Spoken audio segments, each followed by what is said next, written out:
Melee. This simple word means so much to so many different people. Melee is not only the basis for this YouTube channel, but a 2-syllable noun that creates a driving passion to improve, while also encapsulating the feeling of making new friends. But while this 20-year-old GameCube game will continue to create narratives, heroes, and villains for as long as we can hold a controller, at the end of the day, someone's name has to go into the history books. The visceral emotions that the word Melee inspires also exist in a part of you, your tag. The name you picked when asked what is your tag by a tournament organizer is also the essence of what you contribute to this community. When I say IBDW to someone who is not in this community, they think, what'd you say? Is that an acronym? when I say the word IBDW to someone in this community, they think of top 8 of our modern tournaments. They think of someone defying all preconceived notions of god status competitors. They think of Melee.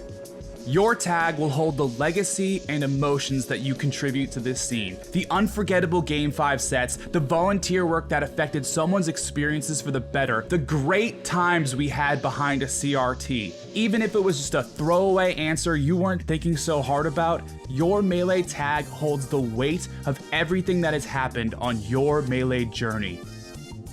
But what if you could do it all over again? What if you could just hit pause, save the game, and select a new save file and a whole new character with none of the in-game pressure that you built up in your first Melee community speedrun? Sure, you might be a patient Fox player willing to camp for the W, but that might not be how you want to play this game a couple PBRs deep at 2 a.m. in a hyper-competitive scene with $500 controllers bouncing off the floors of local venues. The ability to select a different character and just have fun with the video game is an underappreciated and desperately needed luxury. We have seen secondary characters form completely different game plans, and in certain cases, brand new personalities, because certain star actors in the Melee community have been double casted in this show. If no one got me, the model bathroom got me, and here's Allston Melee's 10 famous alter egos in SSBM. Hit the stupid red annoying subscribe button to help us feed the beast. Shouts out to these people for the video suggestion. Big thanks to the homies holding us down in the Patreon. And number 10, Scar's secondaries. Scarth, Scarfox, Scarmata, Falco Lumbabi, Scarpion Master, Tony Scark. While these might be the only names we could find, legend has it, every single character Scar plays has its own personal name, some more thought out than the others. Scar's secondaries are a perfect example of alter egos, and although most players in this list only have one to account for, Scar has practically a whole split personality depending on where his cursor ends up falling on the character select screen. For those unaware of the legendary Falcon main turned voice of the broadcast, let's put it this way. Scar is Melee personified, and his characters have their own individual branches on the Scar tree, the scree. Bobby Scar can get behind the wheel of any character because life is a highway, and each one is our own journey, whether that be in winter semis of Genesis 2 or swinging for the fences against Atrioc with Scarth. Inspiring everyone to adopt a funny name for their shitty secondary, Scar's characters truly have a life and beef of their own. Number 9, Veggie Monster. SFAT. Passions, Melee, the planet. While Bobby Scar is Melee personified, SFAT might just be the homie personified. According to our on-the-floor Allston Melee correspondents, aka us, SFAT is truly a genuine and nice dude, driven to success by a burning fire within his heart. We applaud SFAT for wearing everything on his sleeve and being actually conscious of this whole social platform thing while never being scared to speak his mind. Even if that is counterpicking Mewtwo King to FD. Point is, SFAT isn't gonna pretend to be someone he's not for Twitter clicks, and part of his personal beliefs shines through into his big green monkey. Veggie Monster is the name of SFAT's green Donkey Kong, who has made smashers who consume fast food all weekend at the major actually eat healthy for once. If you lose a money match to Veggie Monster, you are paying with a different type of green, as a verbal commitment of going vegetarian for a week is the price you pay. Many top player secondaries and on-the-rise competitors can say that they have gone a week without meat solely due to the agreements made when facing off with the veggie monster. Everyone's got DK. Even if you think veganism is some hippie bullshit, you can't deny one thing. The gimmick is funny. And if you're looking for an excuse to try dishing meat for a week, legend has it, the veggie monster will be accepting money matches till the cows come home. Why did we fucking write that? Number 8, Genghis Juan. 2019 was another strong year for Hungrybox, grabbing a third consecutive first overall in the top 100 rankings and plenty of trophies to back it up. That green headband was steady on the path toward continued world domination. But coming off a rare 5th place at Big House 9, Clutchbox had goals of keeping the vibes chilled for Genesis Black, a stacked regional to create hype for its Big Brother event a few months later. Announcing that he'd be taking a big step back at Genesis Black to commentate top 8 and just play his secondaries in bracket, the chic fox named Genghis Juan was officially born. Being very conscious of the possibilities of falling early in the bracket, people would take a watchful eye towards Genesis Black's pools results with hopes to screenshot and post on Twitter. Genghis Juan, the impossible to seed secondary, wouldn't exactly play all chic as initially promised, with H-Fox taking multiple trips to the plate, but he'd make it much farther than initially expected. Scoring a 7th place finish and cutting a decent chunk out of Hungrybox's time on the mic for top 8 commentary, Genghis Juan beat 3 established great players, lost Game 5 to Lucky, and then got trunched by the soon well-known Kodorin. Out of all of the top players labeled gods, Hungrybox is routinely the one pointed out for a lack of technical ability, with multiple comments about Jigglypuff carrying him. But even though this might have been just another stacked regional in California, Hungrybox at the very least showed that his other characters weren't pushovers. And even in the heart of the man who has ledge camped your favorite players for the W, anyone can play this game to have fun. Number 7, Pandora's Fox. For all you folks who just started playing Melee because of Slippy, shout out to you, you're the new heart of the scene. Consider this next minute a crash course on what online Melee used to be like. And we are so happy it isn't anymore. It's 2017. You just finished a really hard raid in Destiny 2, kicking back the finishing sip of your limited edition Do SA, and you're feeling a little online Melee. So you type the words smashladder.com into your Opera browser and see this page. You find a Falco player searching for friendlies in your home state, so you challenge them. No response. You find a Fox player searching for friendlies in a state kinda sorta close near you, so you challenge them. No response. 3 to 4 minutes later of trying to search for an opponent, a Jigglypuff player thousands of miles away finally hits accept on your challenge. Sweet victory, you think.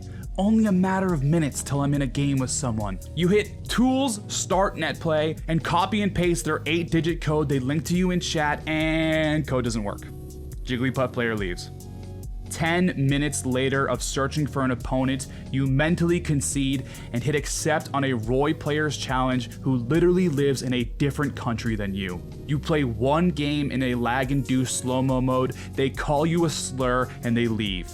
You just successfully played Melee on Smash Ladder.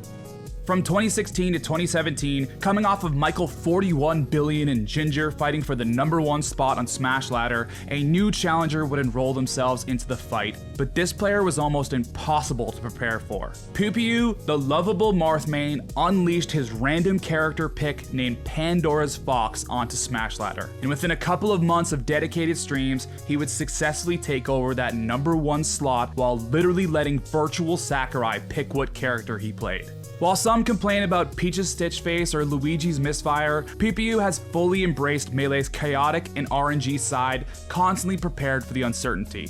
Although our old matchmaking service may be abandoned for good and replaced by the marvels of unranked Slippy and soon ranked mode, we applaud Pandora's Fox most of all for adding a much needed smiley face GG's vibe into the toxic landmine of competition that was Smash Ladder. Number 6, Kimba.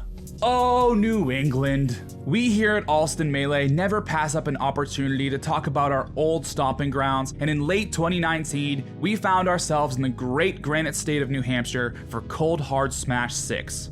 Being a long-standing New England regional known for a bougie player experience, we'd see a couple New Yorkers taking some of the top seeds of the bracket. With Slocks, the New England hero, being there to defend our turf, we got our outside voices ready to cheer on the homie. But then, a recognizable face sporting a fat pair of sunglasses walked through those venue doors. News of Crush attending the regional spread like wildfire, and anyone not in Durham, New Hampshire that day would soon find out who's actually in attendance. Like a secret headlining band taking the stage to a massive applause, we'd soon learn that our eyes deceived us. And while that person looked a lot like Crush in some sunglasses, it was actually a brand new player with the tag Kimba. Fun fact, Ted Green commentated all these sets. With Crush's last tournament being a full year ago at Gummel 19, accurately predicting Kimba's performance was almost impossible. Running over Toussaint in winter semis and winning Game 5 against the Slocks who had just beat Hacks, Kimba would win again in Game 5 backroom fashion to effortlessly take home the tournament over players who have been relentlessly practicing all year. Since that day in 2019, neither Kimba nor Crush have entered a Melee tournament, local or major. While we could try and break down the possible meaning behind the Kimba tag, we know deep down that there's not a single person on this earth who knows what Crush is truly thinking. Kimba smoked everyone, made a clean $1,000 off a pop bonus, and disappeared into the darkness just as quickly as he appeared. While we can't tell you for certain if Kimba or Crush will ever enter a Melee tournament again, one thing is for sure. The more words you put into your retirement post, the more likely you are to come back to Melee, and there were no words in Crush's retirement post. Number 5, Cougar Magnum. Kinda weird to think about, but the land of SmashBoards might not be so different from the modern day scene. With a level of being anonymous existing on this ancient text-based community hub, you could almost claim to be anyone you wanted to be. Today we have a similar atmosphere with unranked Slippy, the biggest difference that we replaced toxic post with toxic players. But back in the day on SmashBoards, you could announce to the world that you're the #1 player in Florida with absolutely zero credentials, and today you can change your Slippy name to Hungrybox and just see what fucking happens. In this story, we find ourselves on a SmashBoards post from 2007 with the title, "A New Samus Emerges." Calling himself Cougar Magnum from the dirty south, a clear level of cockiness was present, and the 240p flip phone footage complete with a Limp Bizkit song would add to that vibe. Cougar Magnum would take any opportunity available to remind everyone that he was not looking for tips or advice, but instead was showing the skill of this controversial new Samus player. Throughout the arguments and insults the post brought, multiple people would link Cougar Magnum examples of Samus players in the current meta, such as competitors like Hugs86. People from all over the world would try to knock Cougar Magnum down a few pegs with incessant reminders that beating up your friend who plays Falcon means nothing, and you would get smoked if you went to an actual tournament. For a solid week in April of 2007, Cougar Magnum would be all over SmashBoards, accepting thousands of dollars of money matches throughout the threads. But suddenly, Cougar Magnum was up against his hardest opponent yet. 1 week after the posts were made, Hugs86 would appear to call out the infamous Cougar Magnum, but there was much more than just a money match proposal in this thread. In the first sentence of the post, Hugs would admit to being behind the curtains of Cougar Magnum the entire time. Staging the post to prove a point about it being incredibly hard to tell how good someone is at Melee without the context of the players, the initial reason for the alter ego was much more simple than it seemed. Through the lenses of 2007's upload quality, the Hugs tag on Samus would look a lot more like Cougar, prompting the idea.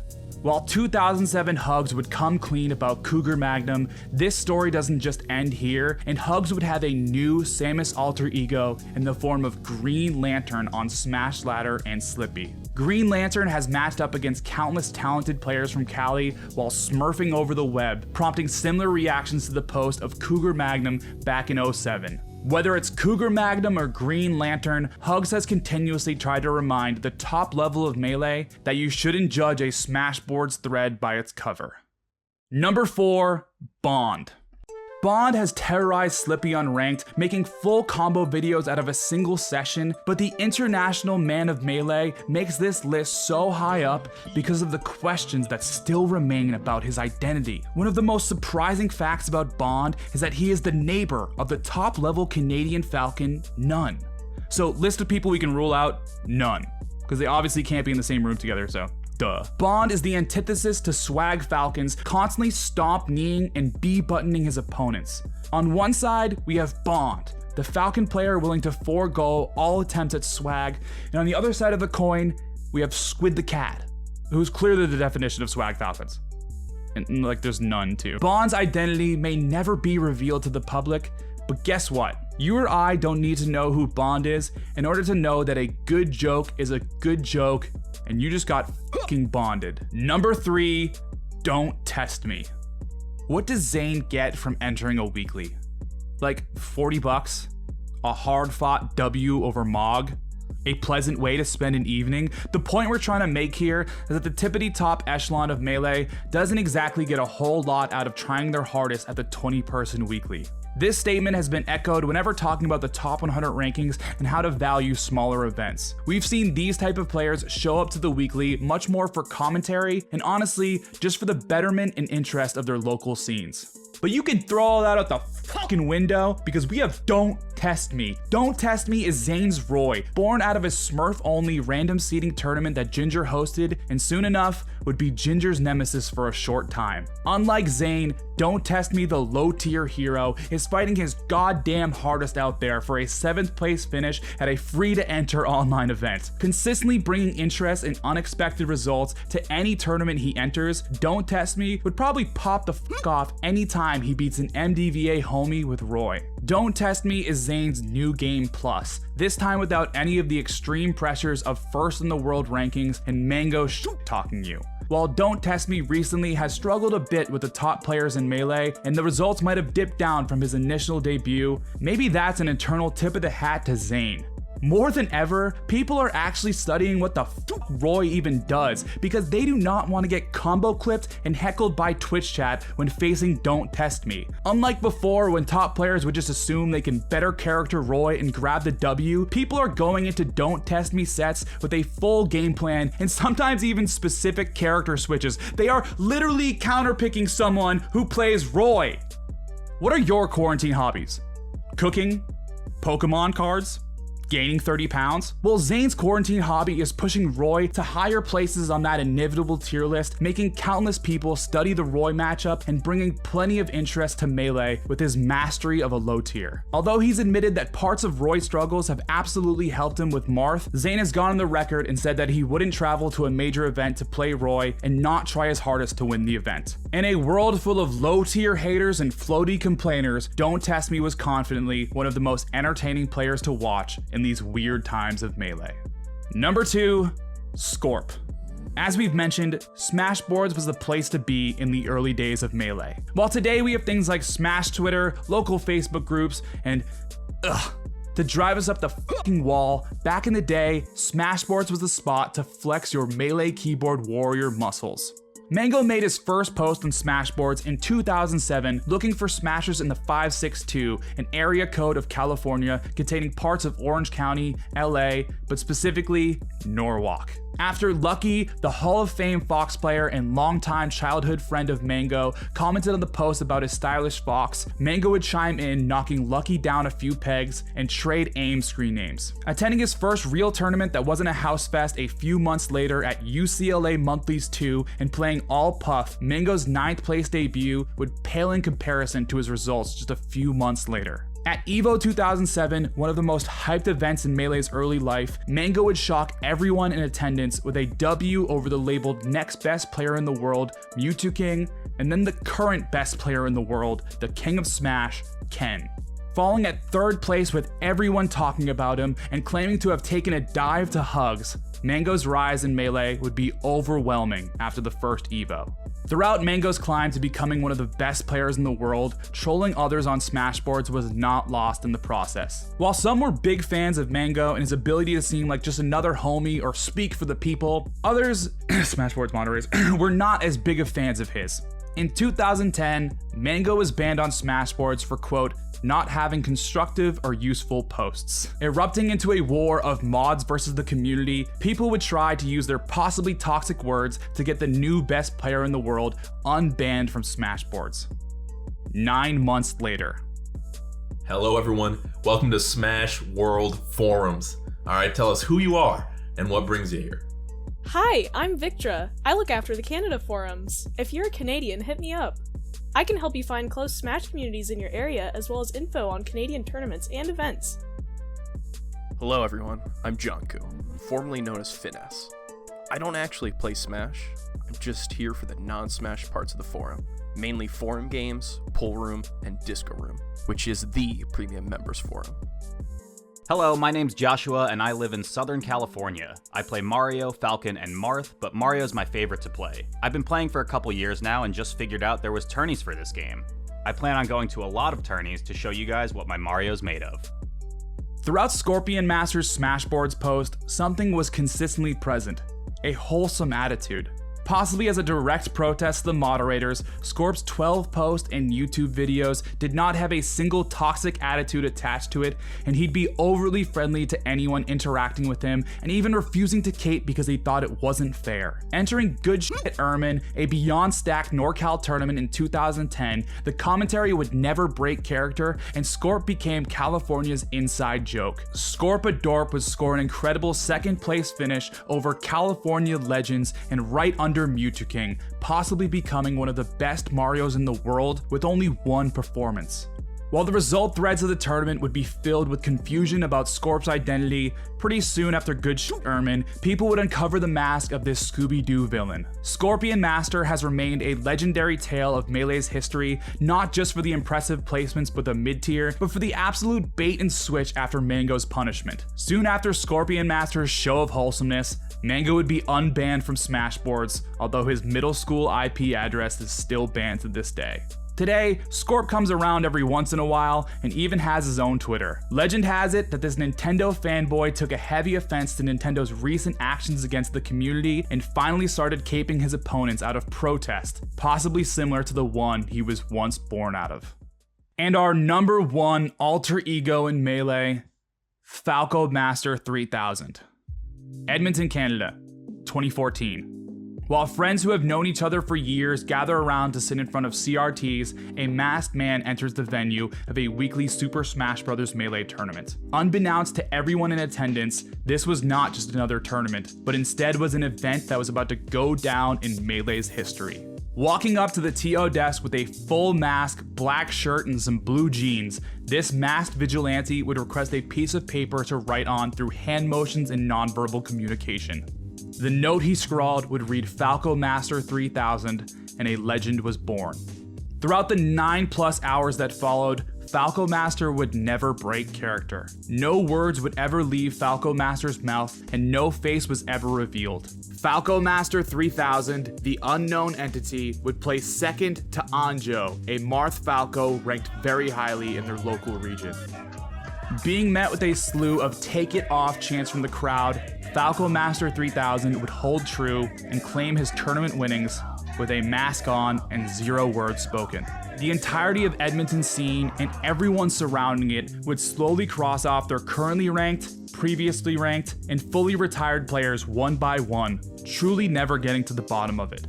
Although some Melee historians have pointed to Super Boomfan, one of the most legendary 64 players to ever do it, as a likely suspect with his move back to Edmonton and similar body structure, we at Allston Melee subscribe to a different theory. Falco Master 3000 isn't Super Boomfan. Falco Master 3000 is you. Falco Master is the part of you that plays this game not necessarily to win, but to have fun and make a story. Falco Master 3000 is the living embodiment of the reasons why we play Melee outside of Melee, for our friends and for the stories. Stop thinking about losing. Stop thinking about throwing your controller. Stop thinking about the pressures of Melee and just fucking hit the C-stick as hard as you can while you're having fun with the homies.